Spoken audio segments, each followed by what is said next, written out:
আসসালামু আলাইকুম। আপনারা সবাই কেমন আছেন?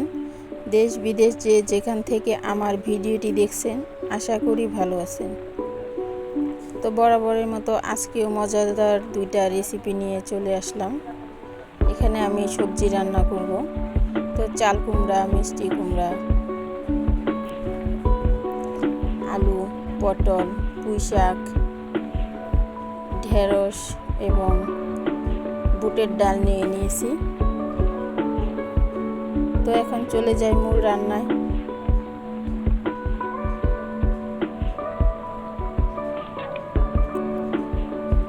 চুলায় কড়াই বসিয়ে দিলাম আর দিয়ে দিলাম অল্প পরিমাণে তেল, এর সাথে কিছু পেঁয়াজ আর 4টা কাঁচামরিচ।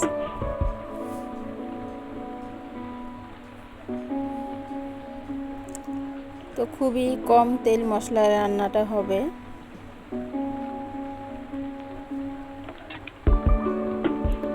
এখন দিয়ে দিলাম একটা রসুন, এটা আমি থেতলে নিয়েছি। পেঁয়াজের সাথে কিছু সময় ভেজে নেব। খুব বেশি লাল লাল করব না। এই পর্যায়ে আমি সবগুলো সবজি দিয়ে দিব। তো একে একে সবজিগুলো দিয়ে দিচ্ছি। এই রান্নাটা করতেছি অসুস্থ রোগীর জন্য। আসলে আমি ইউটিউবে খুব বেশি দিন না, মাত্র 2 মাস হয়েছে আমি ইউটিউবে কাজ করতেছি। তো আমার সম্পর্কে, আমার পরিবারের সম্পর্কে কখনোই কিছু শেয়ার করি নাই। তো আপনাদের সাথে আজকে কিছু কথা বলবো। আমার ঘরে আমার হাজবেন্ড অসুস্থ। ওনার 4 বছর আগে ক্যান্সার ধরা পড়েছিল। যখন এই রোগটার শুরু হয়েছিল তখন ওনার গলা ব্যথা হয়েছিল এবং খেতে খুব সমস্যা হচ্ছিল। তো 4 বছর পর এখন আবার তার গলা ব্যথা শুরু হয়েছে। আগের মতো খাবার খেতে একটু কষ্ট হচ্ছে। তো সেজন্যই আমি বিভিন্ন রকম সবজি দিয়ে একটু সফট টাইপের করে এই রান্নাটা করতেছি। এখন সবজিগুলো দেওয়ার পর আমি পরিমাণ মতো লবণ, খুব সামান্য পরিমাণে মরিচের গুঁড়া এবং 1/2 চামচ হলুদের গুঁড়া দিয়ে দিলাম আর একটু ধনিয়ার গুঁড়া। এগুলোকে একটু তেলের সাথে ভেজে নেব। আর পুঁই শাক এবং ডালটা আমি একটু পরে দেব।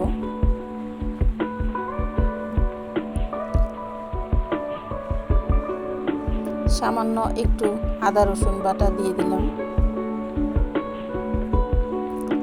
তো এখন আবার বলি যে কথাটা আপনাদের সাথে বলতেছিলাম। আপনারা যারা যারা আমার পরিবারের সাথে এখন যুক্ত হয়েছেন, তারা অবশ্যই আমার হাজবেন্ডের জন্য দোয়া করবেন।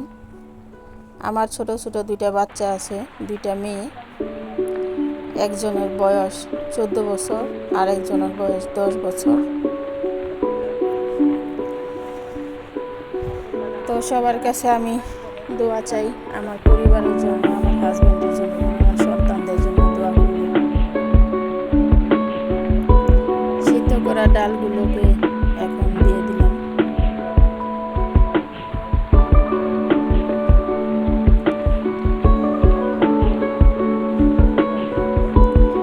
সবজির সাথে এটাকে কিছু সময় একটু নাড়াচাড়া দিয়ে একটু সময় রান্না করে নেব।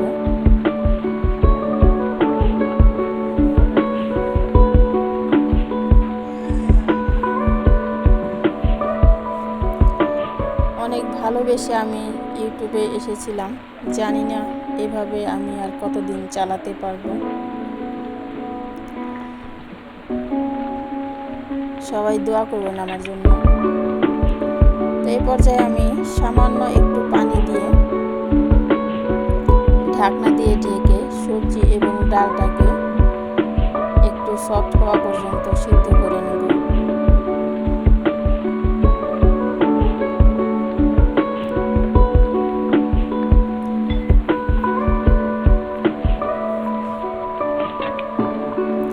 এভাবে 2 মিনিট রান্না করার পর এখন পুঁই শাকটা দিয়ে দিলাম।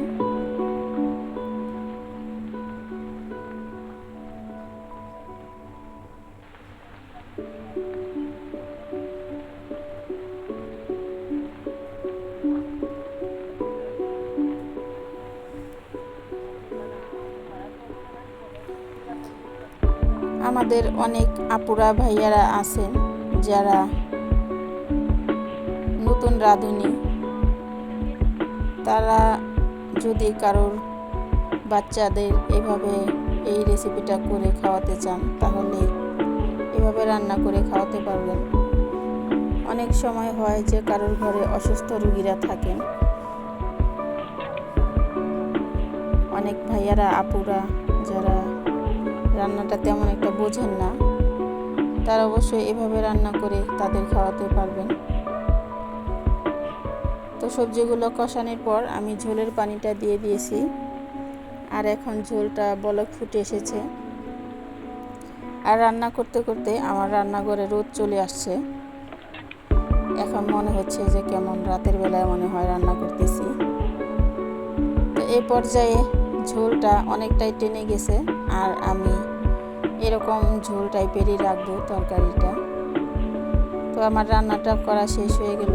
এখন আপনাদের সাথে শেয়ার করব মজাদার একটি ভর্তা রেসিপি। তো চলুন দেখে নিই সেই ভর্তা রেসিপিটা। এখানে আমি নিয়ে নিয়েছি নারকেল, 4টা কাঁচামরিচ, 4টা শুকনা মরিচ এবং 4টা পটল।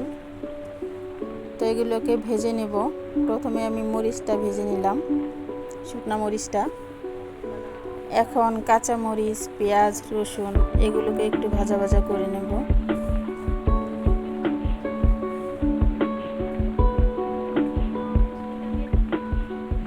তো আমার চ্যানেলে এরকম ভিডিও আরও দেখতে চাইলে চ্যানেলটাকে সাবস্ক্রাইব করে অল বাটনে ক্লিক করে রাখবেন, যাতে আপনাদের কাছে ভিডিওটা পৌঁছে যায়। ভালো লাগলে একটা লাইক কমেন্ট করে দিবেন। কাঁচামরিচগুলোকে একটু চেপে চেপে ভালোভাবে ভেজে নিচ্ছি, আর মরিচের একটা অংশে আমি একটু কেটে নিয়েছি, না হলে ভাজার সময় মরিচগুলো ফুটে গায়ে আসে।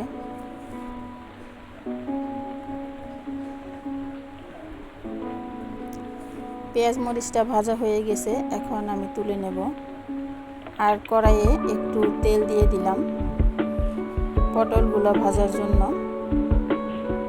তো আমার এই পটলগুলোতে তেমন একটা দানা ছিল না, একটা পটলের দানা ছিল, আমি ফেলে দিয়েছি। আপনারাও এভাবেই করবেন, যদি দানা থাকে তাহলে ফেলে দেবেন, আর কচি পটল থাকলে তো ফেলতে হবে না। তেলটা গরম হয়ে এলে পটলগুলো দিয়ে দিলাম, আর দেব সামান্য পরিমাণে একটু লবণ, আর খুবই অল্প পরিমাণে একটু হলুদের গুঁড়া, শুধু একটু কালার আসার জন্য। এগুলোকে নেড়ে চেড়ে একটু ভালো করে ভেজে নেব যাতে সিদ্ধ হয়,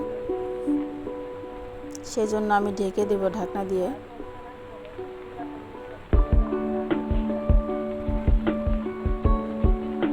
দুই মিনিট ভেজে নেওয়ার পর অনেকটাই কমে আসছে।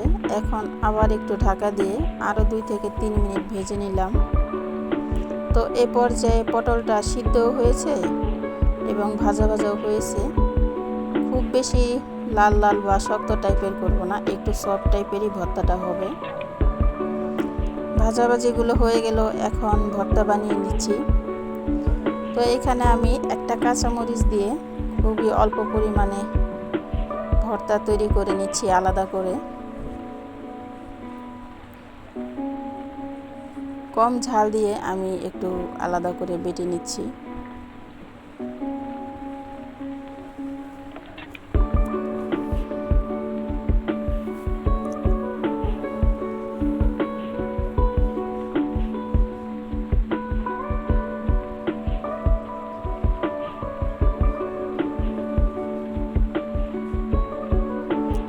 আর এই ভর্তাটার সাথেও কিছু নারকেল আমি বেটে নিলাম।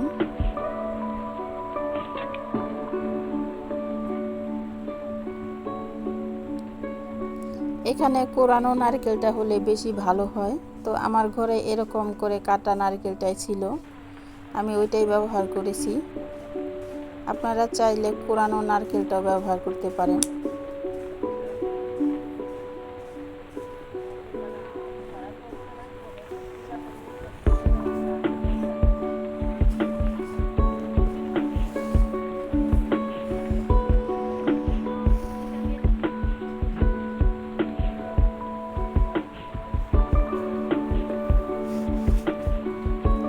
এখন আমি বাকি ভর্তাটা বেটে নিলাম।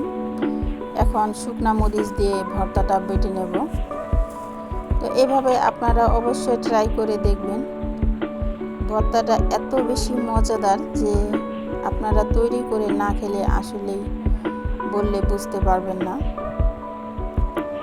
অবশ্যই ট্রাই করবেন এবং কমেন্টস করে আমাকে জানাবেন ভর্তাটা খেতে ঠিক কেমন হয়েছিল।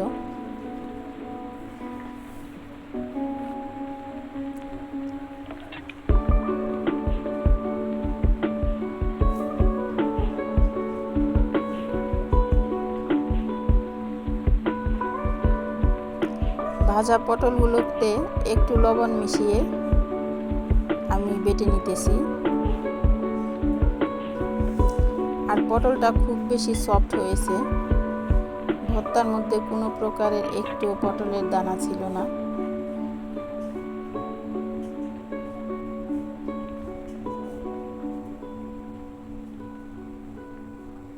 আসলে পটলের ভর্তা অনেকভাবেই খাওয়া যায়, তবে এইভাবে আমার কাছে অনেক বেশি মজাদার মনে হয়।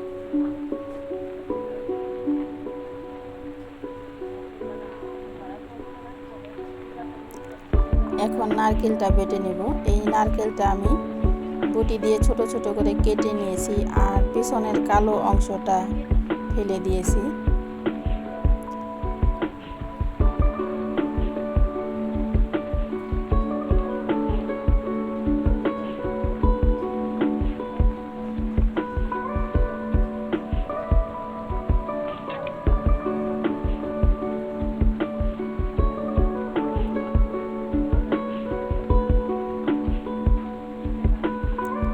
এখন মরিচ আর পটল নারকেল সব একসাথে একটু মিক্স করে নেব। নিয়ে দ্বিতীয়বার আবার একটু হালকা করে বাটা দিয়ে নেব।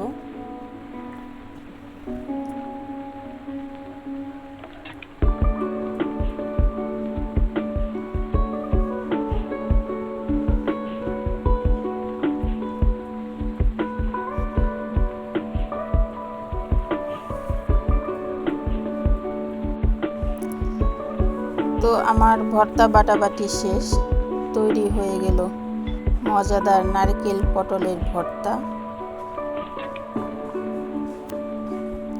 একটা বাটিতে আমি ভর্তাটা তুলে নিয়েছি আর দেখুন দেখতে অনেকটা সুন্দর হয়েছে এবং খেতেও ভীষণ মজাদার ছিল।